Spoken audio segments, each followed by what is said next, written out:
ओम नमो भगवते वासुदेवाय. अथ विंशोध्याय. ब्रह्मदेवांनी रचलेल्या अनेक प्रकारच्या सृष्टींचे वर्णन. शौनक म्हणाले, सूत महोदय, पृथ्वीचा आधार मिळवल्यानंतर स्वयंभू म्हणून पुढे संतती उत्पन्न करण्यासाठी कोणकोणते उपाय अवलंबिले. विदुर मोठा भगवत भक्त आणि भगवान श्रीकृष्णांचा अनन्य हृदय होता. म्हणून तर त्याने आपला मोठा भाऊ धृतराष्ट्र आणि त्याचे पुत्र यांनी भगवान श्रीकृष्णांचा अनादर केल्यामुळे त्यांना अपराधी समजून त्यांचा त्याग केला होता. तो महर्षी द्वैपायनांचा पुत्र होता आणि महत्तेत कोणत्याही प्रकारे त्यांच्यापेक्षा कमी नव्हता. तसेच तो सर्व प्रकारे भगवान श्रीकृष्णांचा आश्रित आणि कृष्ण भक्तांचा अनुयायी होता. तीर्थयात्रा केल्याने त्याचे अंतःकरण आणखीन शुद्ध झाले होते. त्याने कुशावर्त क्षेत्रात हरिद्वार राहणाऱ्या तत्वज्ञानी लोकांमध्ये श्रेष्ठ अशा मैत्रियांकडे जाऊन आणखी काय विचारले. सूत महोदय, त्या दोघांच्या वार्तालापात श्रीहरींच्या चरणांचा संबंध असलेल्या पवित्र कथा आल्या असतील, ज्या त्यांच्या चरणांपासून निघालेल्या गंगाजलाप्रमाणे संपूर्ण पापांचा नाश करणाऱ्या आहेत. सूत महोदय, आपले कल्याण असो. आपण आम्हाला भगवंताच्या त्या पवित्र कथा ऐकवा. प्रभूंचे उदार चरित्र तर कीर्तन करण्यायोग्य असतेच. जो श्रीहरींच्या लीलामृताचे पान करून तृप्त होईल असा कोणी रसिक असेल काय. नैमिषारण्यात निवास करणाऱ्या मुनींनी अशा प्रकारे विचारल्यानंतर उग्रसेवा सुतांनी भगवंताच्या ठिकाणी चित्त एकाग्र करून ते त्यांना म्हणाले, ऐका. सूत म्हणाले, आपल्या मायेने वराह रूप धारण करणाऱ्या श्रीहरींच्या रसातळातून पृथ्वीला वर काढणे आणि सहज तुच्छतेने हिरण्याक्षाला मारून टाकणे या लीला ऐकून विदुराला फार आनंद झाला आणि तो मैत्रियांना म्हणाला. विदुर म्हणाला, हे ब्राह्मण, आपण दृष्टीआड असलेल्या विषयांनाही जाणणारे आहात. म्हणून प्रजापतींचे पती ब्रह्मदेवांनी मरीच्याआदी प्रजापतींना उत्पन्न करून सृष्टी वाढवण्यासाठी काय केले ते सांगा. मरीची आदी मुनीश्वरांनी आणि स्वयंभू मनूने सुद्धा ब्रह्मदेवाच्या आज्ञेने कशा प्रकारे प्रजेची बुद्धी केली. त्यांनी हे जग पत्नीच्या सहयोगाने उत्पन्न केले की आपापल्या कार्यात स्वतंत्र राहून किंवा सर्वांनी मिळून या जगाची रचना केली. मैत्रेय म्हणाले, विदुरा, तर्कापलीकडे असणारे जीवाचे प्रारब्ध, प्रकृतीचे नियंता पुरुष आणि काल या तीन हेतूंनी तसेच भगवंतांच्या सानिध्याने त्रिगुणमय प्राकृतिक शोक उत्पन्न झाल्यावर त्यातून महतत्व उत्पन्न झाले. दैवाच्या प्रेरणेने रजप्रधान महतत्वापासून सात्विक, राजस आणि तामस अशा तीन प्रकारचा अहंकार उत्पन्न झाला. त्याने आकाशादी पाच तत्वांचे अनेक वर्ग प्रकट केले. ते सर्वजण वेगवेगळे राहून भूतांच्या कार्यरूप ब्रह्मांडाची रचना करू शकत नव्हते. म्हणून त्यांनी भगवंतांच्या शक्तीने एकमेकांशी संघटित होऊन एका सोन्याच्या रंगाच्या अंड्याची रचना केली. ते अंडे चेतनाशून्य अवस्थेमध्ये 1000 वर्षापेक्षाही अधिक काळपर्यंत समुद्राच्या जलामध्ये पडून राहिले. नंतर त्यात श्री भगवंतांनी प्रवेश केला. त्यात अधिष्ठित झाल्यानंतर त्यांच्या नाभीपासून 1000 सूर्यांच्या तेजासमान अत्यंत दैदिप्यमान असे एक कमळ प्रगट झाले. ते संपूर्ण जीवसमुदायाचे आश्रयस्थान होते. स्वतः ब्रह्मदेवांचा त्यातून आविर्भाव झाला.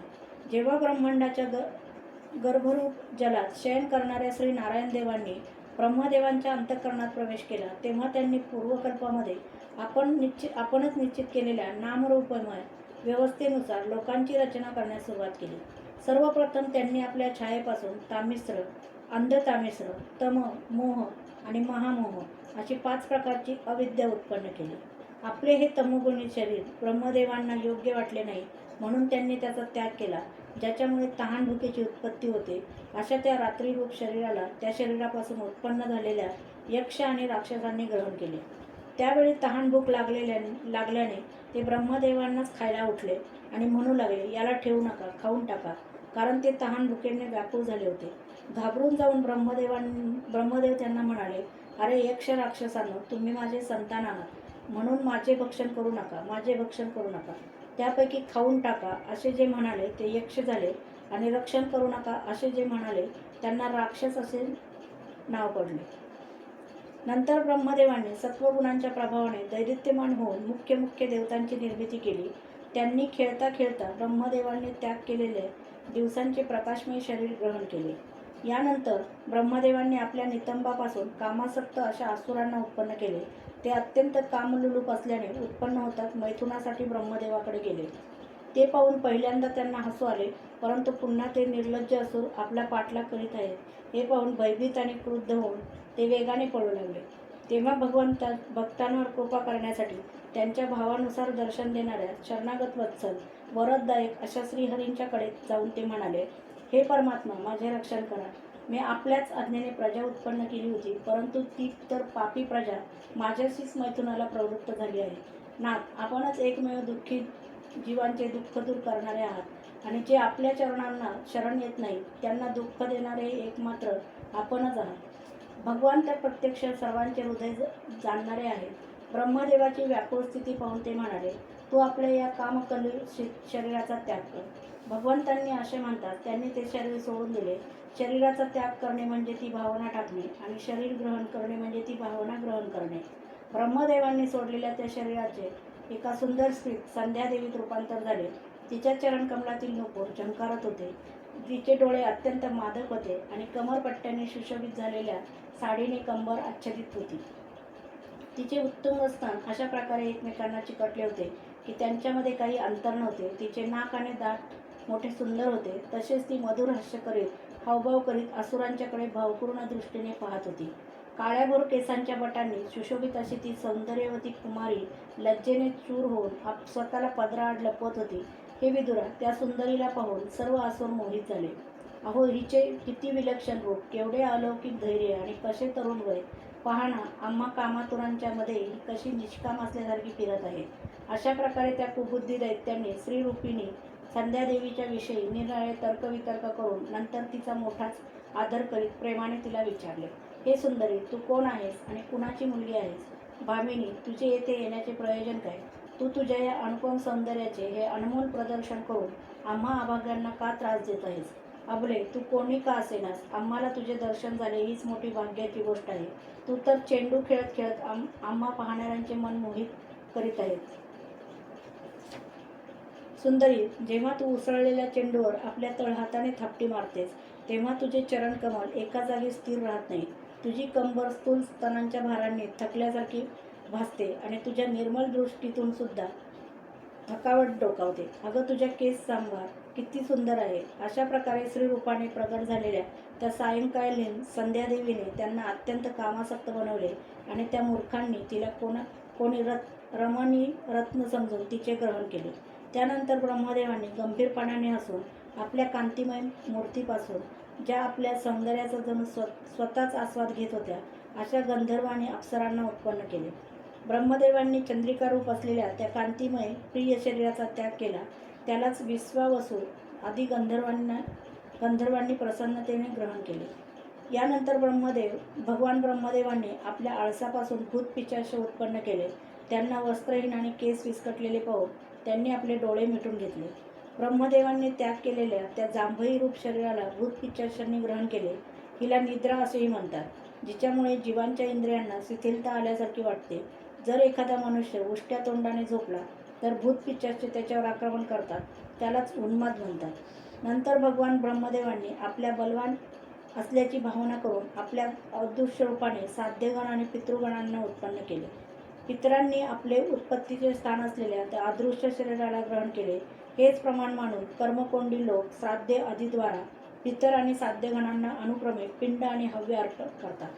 ब्रह्मदेवांनी आपल्या तिरोधान शक्तीचे सिद्ध आणि विद्याधर यांची दृष्टी केली आणि त्यांना आपले ते अंतर्धान नामक अद्भुत शरीर दिले. एक वेळ ब्रह्मदेवांनी आपले प्रतिबिंब पाहिले, तेव्हा आपल्याला फार सुंदर समजून त्या प्रतिबिंबाकडे त्यांनी किन्नर आणि किंपुरुष उत्पन्न केले.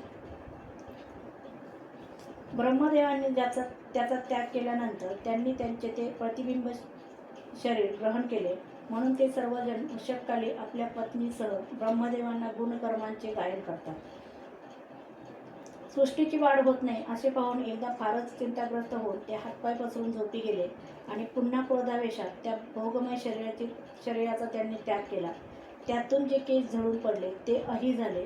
तसेच त्यांच्या हातपाय आखडून चालण्याने क्रूर स्वभावाचे साप आणि नाग झाले. ज्यांचे शरीर फण्यापासून खांद्यापर्यंत फारच रुंद असते. एकदा ब्रह्मदेवांनी स्वतः कृतकृत्य झाल्याचा अनुभव घेतला त्यावेळी शेवटी त्यांनी आपल्या मनाने मनूंची सृष्टी निर्माण केली. हे सर्वजण प्रजेची बुद्धी करणारे आहेत. मनस्वी ब्रह्मदेवांनी त्यांच्यासाठी आपल्या पुरुषाच्या आकाराच्या शरीराचा त्याग केला. मनूंना पाहून त्यांच्या आधी उत्पन्न झालेले देवगंधर्व आधी ब्रह्मदेवांची स्तुती करू लागले. ते म्हणाले, विश्वकर्त्या ब्रह्मदेवा, आपली ही सृष्टी फारच सुंदर आहे. हिच्यामध्ये अग्निहोत्र इत्यादी सर्व कर्मे प्रतिष्ठित आहेत. यांच्या साहाय्याने आम्ही आमचे अन्न ग्रहण करू शकू. नंतर आदि ऋषी ब्रह्मदेवांनी इंद्रिय संयमपूर्वक तप, विद्या, योग आणि समाधीने संपन्न होऊन आपले प्रिय संतान अशा ऋषीगणांची निर्मिती केली आणि त्यापैकी प्रत्येकाला आपल्या समाधी, योग, ऐश्वर्य, तप, विद्या आणि वैराग्यमय शरीराचा अंश दिला.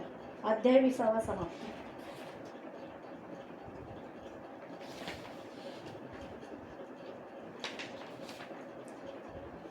अथेके विश्वोध्याय. कदर्मांची तपश्चर्या आणि भगवंतांचे वरदान. विदुराने विचारले, भगवान, स्वयंभू मनूचा वंश मोठा आदरणीय मानला गेला आहे. त्यात मैथुन धर्माने प्रजेची वृद्धी झाली होती. आता आपण मला त्याची कथा ऐकवावी. ब्रह्मन, आपण म्हणाला होतात की स्वयंभू मनूचे पुत्र प्रियवत आणि उत्तानपाद यांनी 7 द्वीपांना वेढलेल्या पृथ्वीचे धर्मपूर्वक पालन केले होते आणि त्यांची देवहूती नावाची कन्या हिचा कर्दम प्रजापतींशी विवाह झाला होता. यम इत्यादी योगाच्या लक्षणांनी देवहूती संपन्न होती. तिच्यापासून महायोगी कर्दमांना किती संताने झाली, तो सर्व प्रसंग आपण मला सांगावा. मला तो ऐकण्याची खूप इच्छा आहे. तसेच भगवान रुची आणि ब्रह्मदेवांचे पुत्र दक्ष प्रजापतींनी सुद्धा मनूंच्या कन्यांचे पाणी ग्रहण करून त्यांच्यापासून कोणत्या प्रकारे कोणकोणती संतती उत्पन्न केली ते सर्व चरित्र मला सांगावे. मैत्रेय म्हणाले, जेव्हा ब्रह्मदेवांनी भगवान कर्दमांना आज्ञा केली की तुम्ही प्रजोत्पत्ती करावी, तेव्हा त्यांनी 10,000 वर्षापर्यंत सरस्वती नदीच्या तीरावर तपश्चर्या केली. ते एकाग्र चित्ताने प्रेमपूर्वक पूजादी उपचारांनी शरणागत वरदायक श्रीहरींची आराधना करू लागले. हे विदुरा, तेव्हा सत्ययुगाच्या प्रारंभी कमलनयन भगवान श्रीहरींनी प्रसन्न होऊन आपल्या शब्द ब्रह्ममय स्वरूपाचे मूर्तिमान होऊन त्यांना दर्शन दिले. भगवंताची ती भव्य मूर्ती सूर्याप्रमाणे तेजस्वी होती. त्यांनी गळ्यात पांढऱ्या आणि निळ्या कमळांची माळ धारण केली होती. त्यांचे मुखकमळ काळ्या आणि सुंदर केसांच्या बटांनी सुशोभित दिसत होते. त्यांनी स्वच्छ वस्त्र परिधान केले होते. मस्तकावर झगमगणारा सुवर्णमय मुकुट, कानात चमकणारी कुंडले आणि हातांमध्ये शंख, चक्र, गदा ही आयुधे होती. त्यांच्या एका हातात क्रीडेसाठी घेतलेले पांढरे कमळ शोभून दिसत होते. प्रभूंचे मधुर हास्यमय मुखकमल चित्त आकर्षित करून घेत होते. त्यांनी आपले चरणकमल गरुडाच्या खांद्यावर ठेवले होते. वक्षस्थळावर श्रीलक्ष्मी आणि गळ्यामध्ये कौस्तुभमणी शोभून दिसत होता. प्रभूंच्या या आकाशस्थित मनोहर मूर्तीचे दर्शन करून कर्दमांना फार आनंद झाला. त्यांच्या सर्व कामना पूर्ण झाल्यामुळे त्यांनी प्रसन्न हृदयाने पृथ्वीवर मस्तक टेकून भगवंतांना साष्टांग नमस्कार केला आणि नंतर प्रेमाने मनपूर्वक हात जोडून सुमधुर वाणीने ते त्यांची स्तुती करू लागले. कर्दम म्हणाले, हे स्तुती करण्यायोग्य परमेश्वरा, आपण संपूर्ण सत्वगुणांचे निधी आहात. योगीजन उत्तरोत्तर शुभ योनींमध्ये जन्म घेऊन शेवटी योगस्थ झाल्यावर आपल्या ज्या दर्शनाची इच्छा करतात, तेच आपले दर्शन आज आम्हाला झाल्याने आमचे नेत्र धन्य झाले. भवसागरातून पार होण्यासाठी आपले चरण कमल जहाज आहे. असे असूनही ज्यांची बुद्धी आपल्या मायेने लोप पावली आहे, तेच केवळ नरकामध्येही मिळणाऱ्या तुच्छ क्षणिक विषय सुखांसाठी त्या चरणांचा आश्रय घेतात. परंतु स्वामी, आपण तर त्यांना ते विषय भोगही देताच. प्रभो, तसाच कामकलुषित हृदय असलेल्या मी सुद्धा माझ्या स्वभावाला अनुरूप आणि गृहस्थ धर्म पालन करण्यास सहाय्यक अशा कन्येशी विवाह व्हावा. म्हणून आपल्या कल्पवृक्षाप्रमाणे सर्व कामना पुरवणाऱ्या चरण कमलांना शरण आलो आहे. सर्वेश्वरा, आपण सर्व लोकांचे अधिपती आहात. नाना प्रकारच्या कामनांमध्ये गुंतलेले हे लोक आपल्या वेदवाणी रूप दोरीने बांधले आहे. हे धर्ममूर्ते, त्यांचेच अनुकरण करत मी ही कालरूप आपल्याला कर्ममय पालनरूप पूजा समर्पण करीत आहे. आपले भक्त, विषयासक्त लोक आणि त्यांच्याच मार्गाचे अनुकरण करणाऱ्या माझ्यासारख्या कर्मजड पशूंची पर्वा न करता आपल्या चरणांच्या छत्रछायेचाच आश्रय घेतात. तसेच एकमेक आपल्या गुणगानरूप चविष्ट सुधेचे पान करून आपल्या तहान, भूक इत्यादी देहधर्मांना शांत करतात. प्रभो, हे कालचक्र मोठे प्रबळ आहे. साक्षात ब्रह्म याची फिरण्याची धुरी आहे. अधिक मासासह 13 महिने आरे आहेत. 360 दिवस जोड आहेत. 6 ऋतू चाकाचा घेर, अनंत क्षणपल इत्यादी याच्या तीक्ष्ण धारा आहेत. तसेच 3 चातुर्मास आणि आधारभूत 3 वर्तुळे आहेत. हे अत्यंत वेगवान संवत्सर रूप कालचक्र चराचर जगाचे आयुष्य संपवत फिरत असते, परंतु आपल्या भक्तांच्या आयुष्याचा ऱ्हास करू शकत नाही. भगवान, ज्याप्रमाणे कोळी कीटक स्वतःचे जाळे पसरतो, त्याचे रक्षण करतो आणि शेवटी ते गिळून टाकतो, त्याचप्रमाणे आपण एकटेच या जगाची रचना करण्यासाठी आपल्याशी अभिन्न अशा योगमायेचा स्वीकार करून त्यातून अभिव्यक्त झालेल्या आपल्या सत्वगुणादी शक्तीद्वारा स्वतःच्या जगाची उत्पत्ती, पालन आणि संहार करता. प्रभो, यावेळी आपण आपल्या तुळशीमाल मंडित मायेने परिच्छिन्न दिसणाऱ्या सगुण मूर्तीचे आम्हाला दर्शन दिले आहे.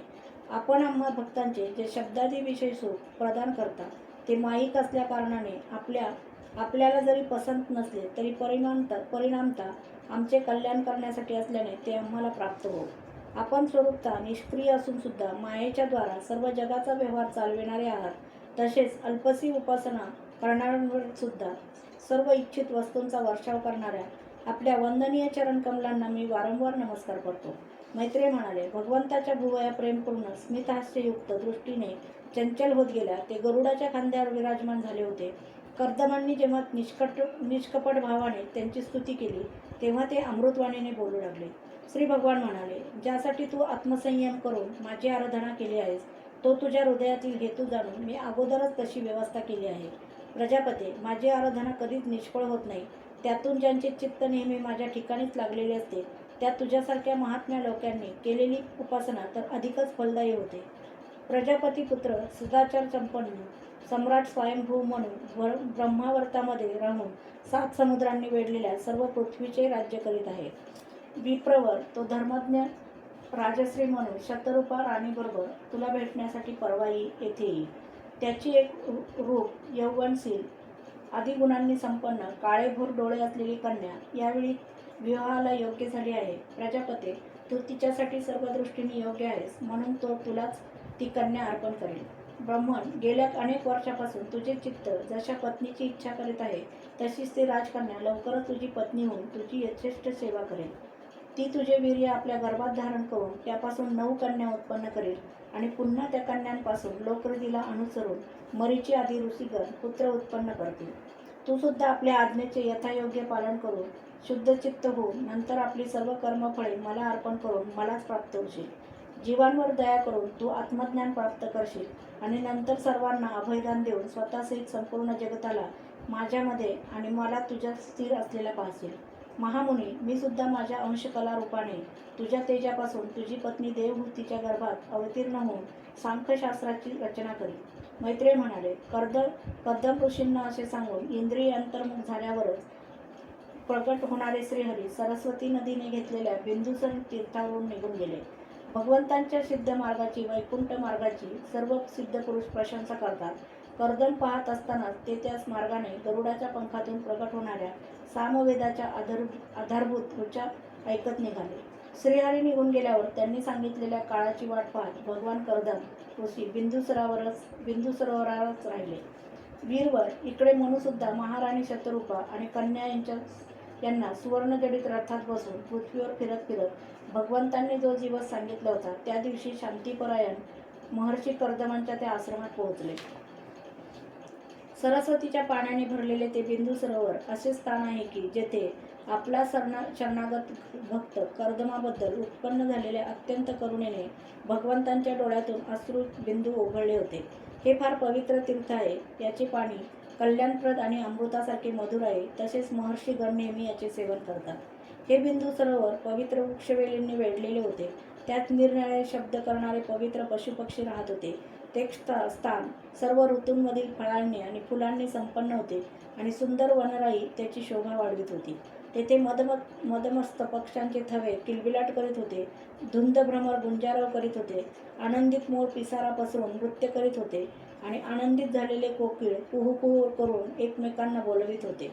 तो आश्रम कदंब, चंपक, अशोक, करंज, बकुळ, आसना, कुंद, मंदार, कुडा आणि लहान लहान आम्रवृक्षांनी अलंकृत झाला होता. तेथे कारंड, बदक, बेडूक, हंस, कुरूर, पाणकोंबडा, सारस, चकवे आणि चकोर पक्षी मधुर किलबिलाट करत होते.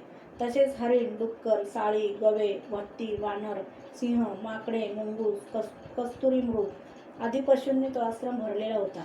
आदिराजा मनू त्या श्रेष्ठ तीर्थाच्या ठिकाणी कन्येसह पोचल्यावर मुनिवर कर्दम अग्निहोत्र करून बसलेले त्यांनी पाहिले. पुष्कळ दिवसपर्यंत उग्र तपस्या केल्यामुळे त्यांचे शरीर अत्यंत तेजस्वी दिसत होते. तसेच भगवंतांनी स्नेहपूर्ण नजरेने पाहिल्यामुळे आणि त्यांनी उच्चारलेल्या कर्णामृत रूप मधुर वचनांच्या श्रवणाने इतके दिवस तपश्चर्या करूनही ते विशेष दुर्बल दिसत नव्हते. ते उंच होते, त्यांचे नेत्र कमलदलाप्रमाणे होते, डोक्यावर जटा शोभून दिसत होत्या आणि कमरेला वल्कले होती. त्यांना जवळून पाहिले तर संस्कार न केलेल्या बहुमूल रत्नासारखे ते मलिन दिसत होते. नंतर महाराज स्वयंभू मनूला आपल्या पर्णकुटीत येऊन प्रणाम करताना पाहून त्यांनी त्याला आशीर्वाद देऊन प्रसन्न केले आणि यथोचित आदरातिथ्य करून त्याचे स्वागत केले. पूजेचा स्वीकार करून जेव्हा मनू स्वस्थ चित्ताने आसनावर बसला तेव्हा मुनिवर कर्दमांनी भगवंतांच्या आज्ञेचे स्मरण होऊन आपल्या मधुर वाणीने त्याला प्रसन्न करीत म्हटले, महाराज, आपण भगवान विष्णूंचे पालनशक्ती रूप आहात, म्हणून आपले संचार करणे हे निश्चितच सज्जनांचे रक्षण आणि दुष्टांचा संहार करण्यासाठीच आहे. आपण साक्षात विष्णू स्वरूप आहात. तसेच निरनिराळ्या कार्यांसाठी सूर्य, चंद्र, अग्नी, इंद्र, वायू, यम, धर्म आणि वरुण इत्यादी रूपे धारण करतात. आपणास नमस्कार असो. आपण रत्नजडित विजयी रथावर आरूढ होऊन आपल्या तेजस्वी प्रचंड धनुष्याचा टणत्कार करीत त्या रथाच्या गडगडाटाने सुद्धा पापी लोकांना भय उत्पन्न करता आणि आपल्या सेनेच्या पायांनी रगडलेल्या भूमंडळाचा थरकाप करीत आपल्या त्या विशाल सेनेला बरोबर घेऊन पृथ्वीवर सूर्यासारखे भ्रमण करता. आपण असे केले नाही तर भगवंतांनी निर्माण केलेल्या वर्णाश्रम धर्माची मर्यादा चोर, डाकू इत्यादी तत्काळ नाहीशी करतील आणि विषयलोलूप निरंकुश मानवांच्या द्वारे सगळीकडे अधर्माचा प्रसार होईल. जर आपण जगाच्या बाबतीत निष्काळजी झालात तर हे जग दुराचारी लोकांच्या तावडीत सापडून नष्ट होईल. तरीसुद्धा वीरवर, मी आपल्याला विचारतो की यावेळी आपण कोणत्या कारणाने इथे आगमन झाले आहे. आपण मला आज्ञा करावी, तिचा मी निष्कपट भावाने स्वीकार करेन. अध्याय 21 समाप्त.